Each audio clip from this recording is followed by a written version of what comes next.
The effects of the current economic crisis have touched everyone. Even if you still have a good job and a paid-up mortgage, chances are your monthly 401k statement will remind you that you've lost a good chunk of your savings. Trillions of dollars have evaporated from those accounts that have become the prime source of retirement funds for a majority of American workers, affecting their psyche and their future.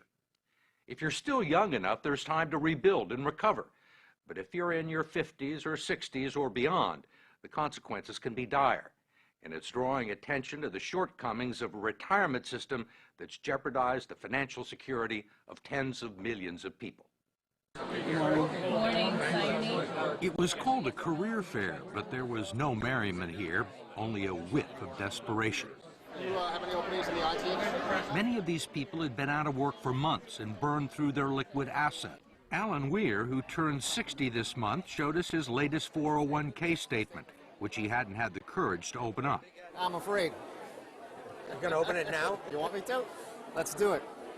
There's good reason for his trepidation. Nearly half of his life savings have vanished in a matter of months. It went down again. How much are you down overall? Oh, about $140,000. You think you'll ever get it back? I mean, I'll probably never see it come back. I was looking to retire probably when I hit 62. I can't do it now. I'll probably be working until I'm at least 70. I'm a Microsoft Office diva. Until she lost her job, Kathleen Coleman had spent nearly 30 years working as an executive assistant on Wall Street. She doesn't have much to show for it. Tell me about your 401k. Does this answer the question? This is what it was in 2005. 2007, you're down below 2005. Right. Another one went down almost $40,000. One was Right. 88,000, and then it went down to like 50. In Dearborn, Michigan, Terry and Donna McNally are barely holding on. He lost his sales job in August. The condo they bought 15 years ago is worth less than their mortgage, and 40% of his 401k retirement savings is gone. Donna is the main provider now. Are you here for Joan? Yes.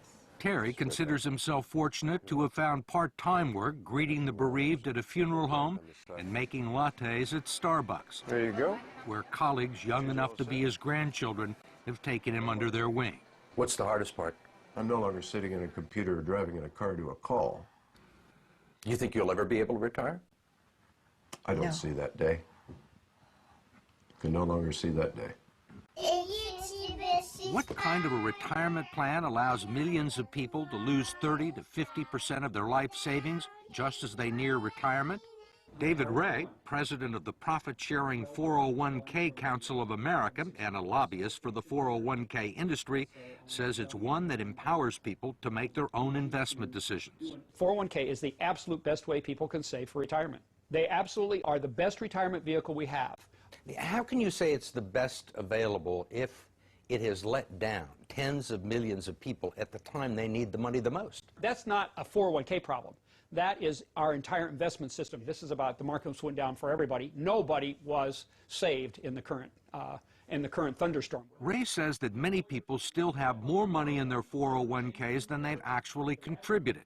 He says everyone had multiple investment options, including low-yield guaranteed returns, and he believes people who lost money have no one to blame but themselves. In America, it's a society based on freedom and choice and personal responsibility. We need to help them understand these responsibilities and execute them to the best they can.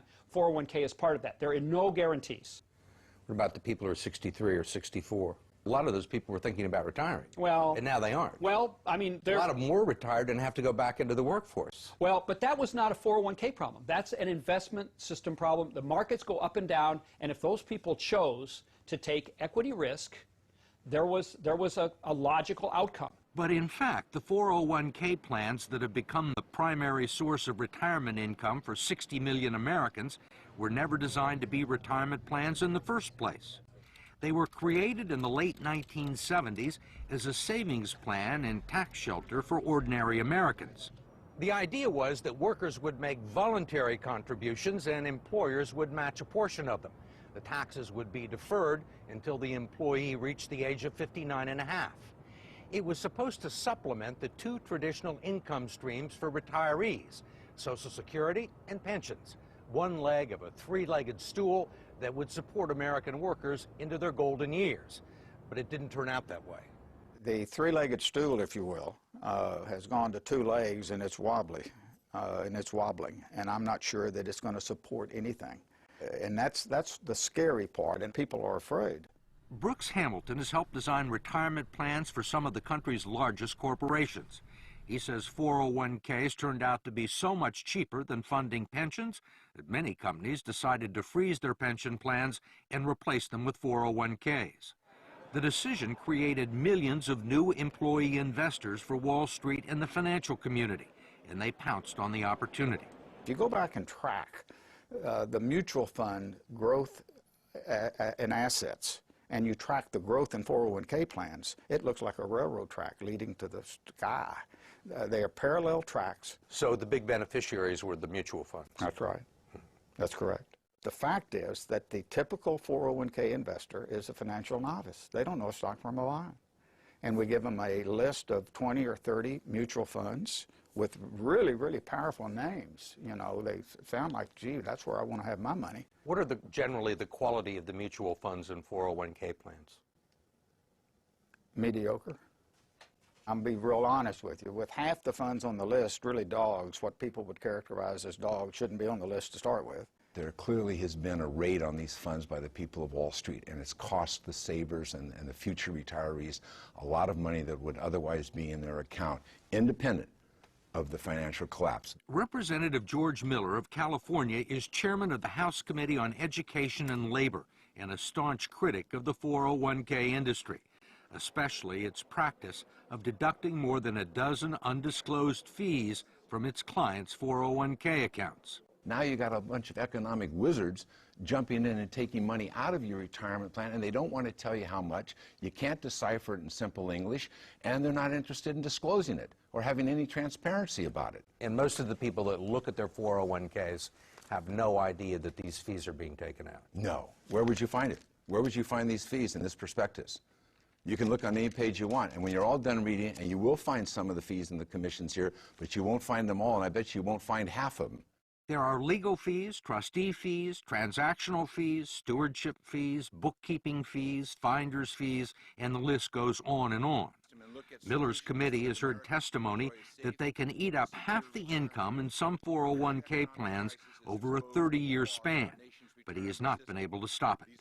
We tried to just put in some disclosure and transparency in these fees, and we felt the full fury of that financial lobbying.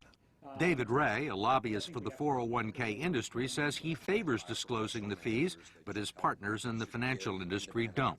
You think most people know these fees exist?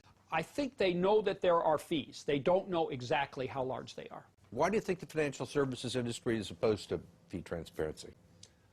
I don't know that they're opposed to it. I think the issue is... You don't think they're opposed to it? Well, they want to keep You're a lobbyist in Washington, right? You know they're opposed to it. George Miller hasn't been able to get a bill to the floor. I think they want to keep the systems as simple and not make changes.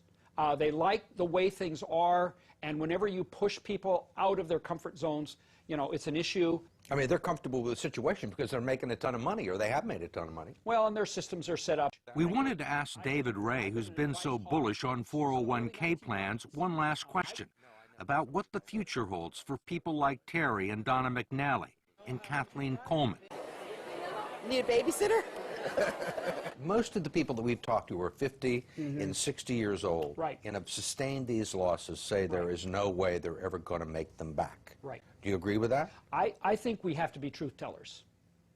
I think that when a person has hit this point and we've had this unfortunate situation, I don't think we can misrepresent what the possibilities are. And the reality is that money's not coming back that they've lost. They can't count on it. They have to, maybe they have maybe if they work 10 more years, it'll come back by the 10, but it's important that they not have unrealistic expectations.